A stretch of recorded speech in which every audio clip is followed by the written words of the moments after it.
ಕೃಷ್ಣರಾಜನಗರದ ಆರ್ಯವೈಶ್ಯ ಮಂಡಳಿಯ ವತಿಯಿಂದ ಇಂದು ನಗರದ ಗಣಪತಿ ದೇವಸ್ಥಾನದ ಆವರಣದಲ್ಲಿ ಶ್ರೀನಿವಾಸ ಕಲ್ಯಾಣ ಮಹೋತ್ಸವವನ್ನು ಹಮ್ಮಿಕೊಳ್ಳಲಾಗಿತ್ತು.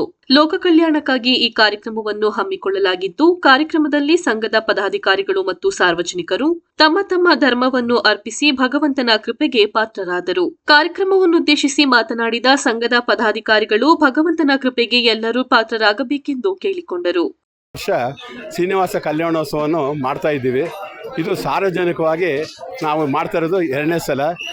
ಅಧಿಕ ಸಂಖ್ಯೆಯಲ್ಲಿ ಭಕ್ತಾದಿಗಳು ಬಂದು ಭಕ್ತರ ಕೃಪೆಗೆ, ಭಗವಂತನ ಕೃಪೆಗೆ ಪಾತ್ರರಾಗಿದ್ದಾರೆ. ಜೊತೆಗೆ ಇಲ್ಲಿ ಒಂದು ವಿಶೇಷ ಅಂದರೆ ಹೋದ್ಸಲಿಗಿಂತ ಈ ಸಲ ಭಕ್ತಾದಿಗಳು ಜಾಸ್ತಿ ಆಗಿದ್ದಾರೆ.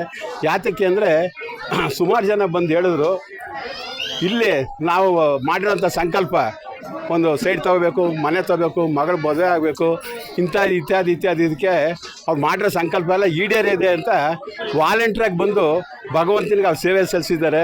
ಸ್ವಲ್ಪ ಜನ 5,000 ರೂಪಾಯಿ ಕೊಟ್ಟವ್ರೆ, 2,000 ರೂಪಾಯಿ ಕೊಟ್ಟವ್ರೆ. ಅವ್ರ ಶಕ್ತಾನುಸಾರ ಭಗವಂತನಿಗೆ ಅವ್ರು ಸೇವೆ ಸಲ್ಲಿಸಿದ್ದಾರೆ. ಇದು ನಮ್ಮ ಶ್ರೀನಿವಾಸ ಕಲ್ಯಾಣೋತ್ಸವ ಟ್ರಸ್ಟ್ KR ನಗರ ವತಿಯಿಂದ ಮಾಡಿರೋಂಥ ಇದೊಂದು ಕಾರ್ಯಕ್ರಮ.